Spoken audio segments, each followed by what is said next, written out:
Hola, mi nombre es Diego Siliano y soy el titular de la Cátedra Escenotecnia de Artes Dramáticas de la Universidad Nacional de las Artes.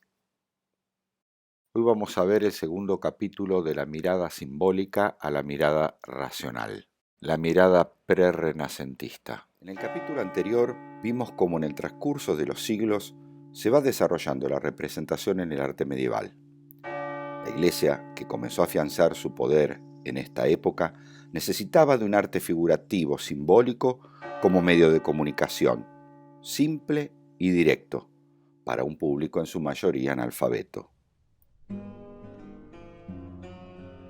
En esta segunda parte vamos a ver el corte de esa mirada. Una visión más humanizada, más laica, abre las puertas del Renacimiento. Y para ello vamos a tomar a dos artistas contemporáneos. El maestro Cimabue, de tradición bizantina, y Giotto, su discípulo. Corre la segunda mitad del siglo XIII, o el llamado siglo de los castillos. Se inicia con la Cuarta Cruzada y culmina con el estrepitoso fracaso de la Novena, dando cierre a esta empresa. La Iglesia canoniza a San Francisco muy pocos años después de su muerte. Y en la sociedad continúa el proceso de transformación social que lleva al engrandecimiento de ciudades, al comercio de larga distancia, como el contrato firmado de común acuerdo por la Serenísima República de Venecia con el emperador del reino mongol, Gengis Khan. El paso de la riqueza como atesoramiento por la riqueza como medio de producción. Hauser nos habla del paso de una sociedad feudal a una precapitalista. El dinero es el soberano, el dinero es el amo, el dinero manda, el dinero rige, el dinero todo lo puede. Exclamaba con pena en 1250 un poeta latino desconocido.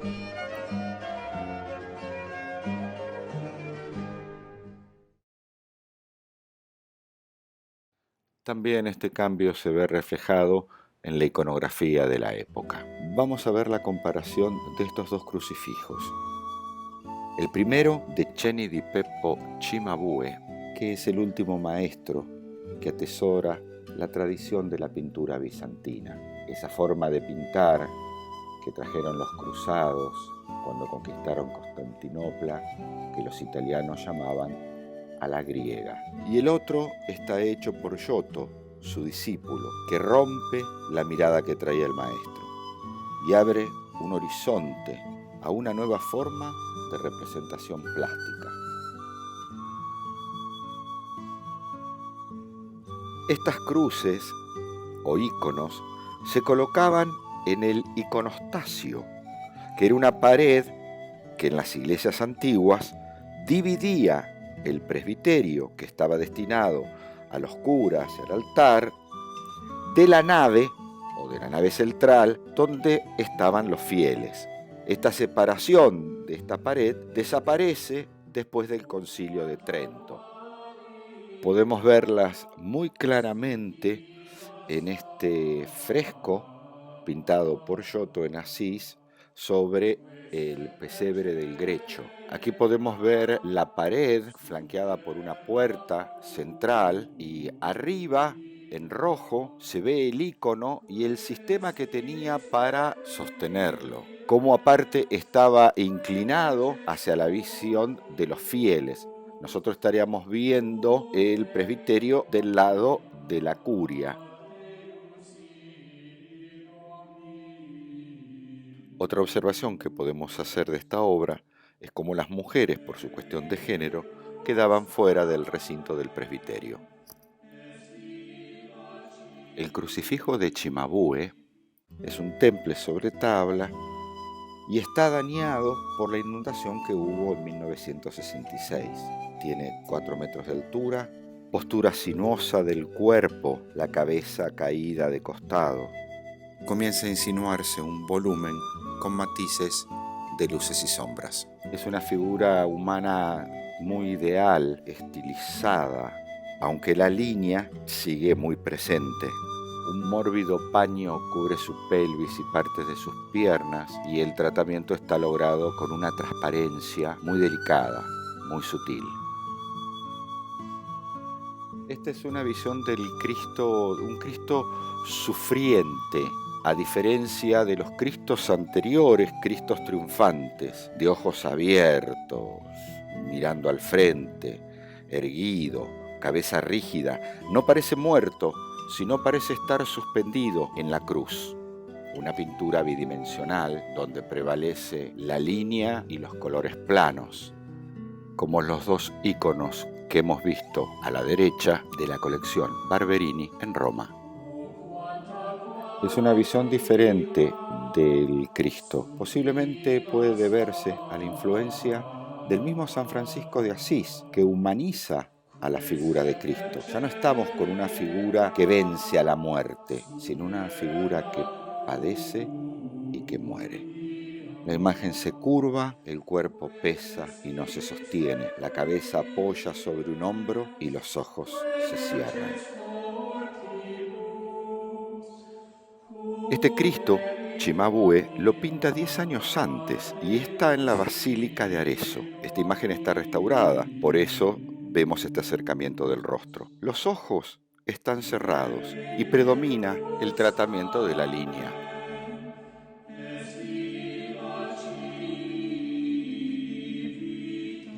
Retomando al Cristo de la Santa Croce, aunque muy deteriorado, observamos una insinuación tridimensional por planos de color fundido. En el costado del torso, el plano de sombra marrón insinúa el espesor. En el Cristo de Giotto, de Santa María Novella, las proporciones del cuerpo se acercan a un canon realista, alejándose del alargamiento ideal de la obra de Cimabue. Y ya podemos hablar de un cuerpo volumétrico. La cabeza inerte cae hacia adelante, es un volumen que pesa y por gravedad cae, y la proporción de sus brazos son totalmente humanos. El pie derecho se encima, se superpone al izquierdo y un clavo pintado con muchísimo realismo los perfora a los dos juntos. La sangre de la herida del costado brota borbotones. La posición de sus manos en Giotto, a diferencia de Cimabue, caen delicadamente por la gravedad de un peso inerte.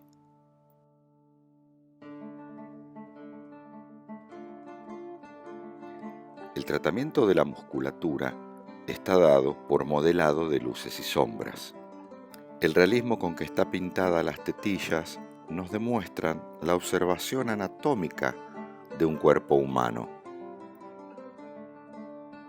La cabeza sin vida cae hacia adelante por la gravedad y el cabello acompaña ese movimiento.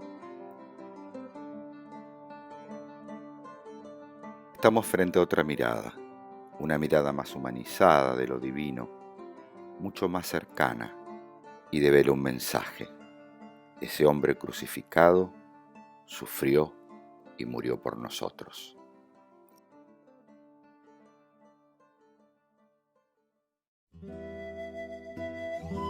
Giorgio Vasari, en su libro Las Vidas, nos relata el encuentro de Cimabue con su discípulo Giotto, que era el diminutivo de Ambrogiotto o Ambrogio. Sucedió que un día Cimabue, pintor muy famoso, moviéndose por alguna de sus necesidades de Florencia, donde él era muy respetado, encontró en una villa cercana a Giotto, un pastorcito de 11 años, el cual, mientras que sus ovejas pastaban, había tomado una piedra plana y limpia y con un trozo de carbón representaba una oveja de forma natural, sin haber recibido ninguna enseñanza, pero siguiendo el instinto de la naturaleza. Por lo tanto, Cimabue se detuvo y muy asombrado le preguntó si quería seguirle. Cimabue, luego de hablar con su padre, lleva al pequeño aprendiz a su taller en Florencia, que en ese entonces era una de las ciudades más ricas de Europa y ya iba perfilándose como faro cultural del Renacimiento. Trasciende su fama cuando tenía apenas 30 años y es el primer pintor toscano llamado a trabajar al norte de Italia. En 1296 es llamado por el general de la Orden de los Franciscanos, Juan de Murlo, para pintar con frescos las paredes de la basílica con la vida del santo, en 28 escenas. Aquí Giotto demuestra cómo la pintura deja de ser una evocación para convertirse en narración. Su obra tiene una mirada natural, es expresivo, es emocional, trata de hacer tangible y terrena la imagen sagrada. Él es un pastor que había observado a los hombres, las ovejas y las rocas con idéntico fervor constructivo, descubriendo la hermosa sencillez de la veracidad. Sus figuras conjugan plenamente en la mentalidad de tendencia laica y racionalista de la burguesía que estaba ascendiendo. Sus personajes son gente de la calle, campesinos, burgueses, franciscanos fornidos de mandíbulas cuadradas, que en sus escenas expresan sus sentimientos con convicción, no solo con el rostro, sino también con las manos y el cuerpo. Una representación coherente del espacio. Es un gran autor dramático. Posee una intuición casi científica, 100 años antes de que se encontraran los libros de arquitectura de Vitruvio en 1414 en la abadía de Montecassino y de que Alberti publicara su Tratado de Perspectiva. La modernidad de su pintura trasciende los siglos.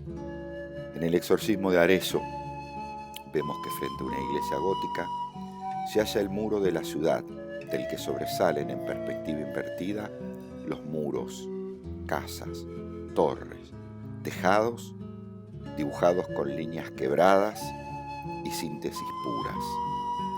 Parece adelantarse 500 años a los paisajes precubistas de Picasso y Braque.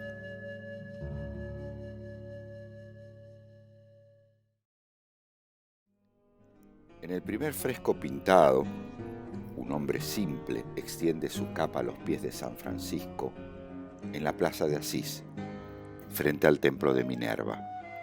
Todo está claro sin necesidad de explicación. Son edificios de la época de Giotto, al igual que sus personajes representados. Si observamos las líneas que construyen el espacio, vemos un acercamiento intuitivo al crecimiento científico que 100 años después desarrollará Alberti, con su método de punto de fuga, y en Giotto ya se presiente.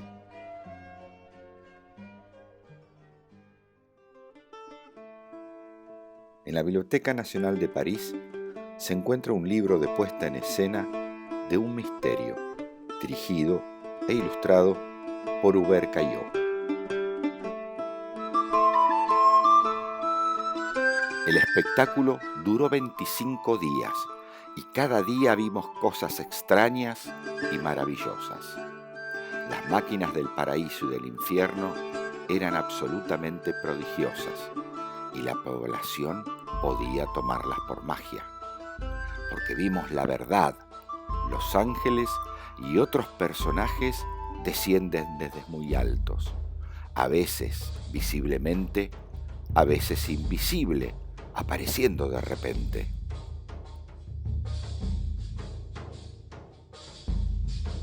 Esta representación en la ciudad francesa de Valenciennes de la Pasión y Resurrección del Salvador contaba con un tablado, una practicalada de aproximadamente unos 8 metros de ancho por 100 de largo y 1,5 metros de altura, donde diversas escenografías fijas se situaban en un recorrido lineal y todas ellas formaban un gran espacio múltiple. Allí los actores interpretan sus papeles bíblicos, caracterizados de Jesús, María, José, Caifás, apóstoles, ángeles y demonios. El público se trasladaba caminando y vivenciaba las escenas, que se repetían continuamente. El infierno, el Calvario, el Monte de los Olivos, la casa de Caifás, el paraíso, todos espacios bíblicos característicos. Las escenas de la vida de San Francisco se van sucediendo una tras otra. Las escenas múltiples del teatro religioso de la época le son contemporáneas. La iglesia gastaba cuantiosas fortunas, sobre todo para celebrar la Navidad y la Pascua con los famosos misterios y pasiones, que se teatralizaban en las calles, al aire libre, por su gran concurrencia. Junto a la pintura y a la música, el teatro era su arma adoctrinante, la más certera para un mensaje moralizador.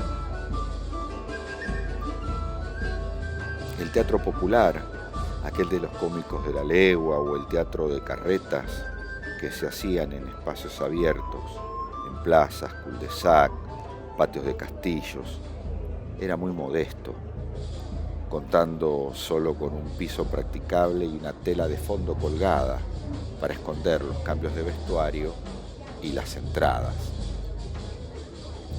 Estas formas de representaciones abiertas se perciben espacialmente diferentes según cómo está posicionado cada espectador.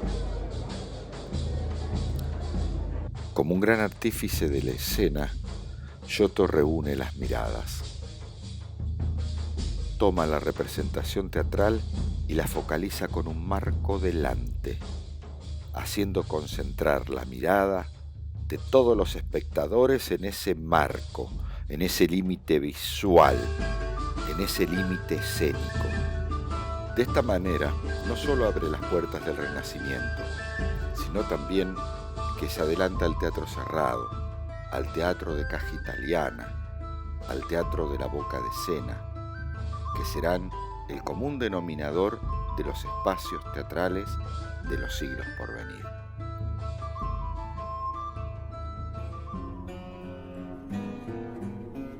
En esta escena, por ejemplo, donde San Francisco se quita los ropajes, Giotto prepara el terreno para las representaciones teatrales que se harán en un futuro.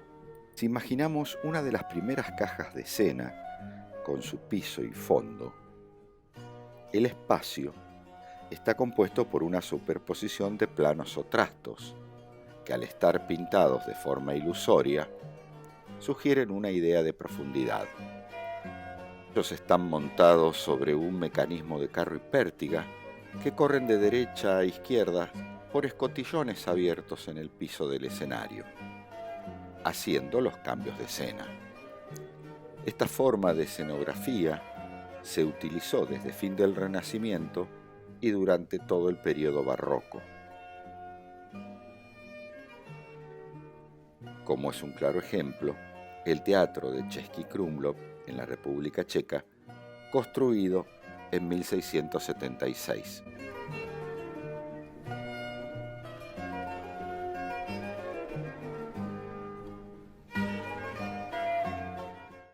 Tomando otra obra de escenas múltiples de Giotto, dejamos Asís y viajamos a Padua, a la capilla que Enrico Scrovegni, un rico usurero de la época, le encarga pintar la vida de Jesús y María, como penitencia por la mala conducta de su padre, que era tal que Dante lo inmortaliza en el infierno.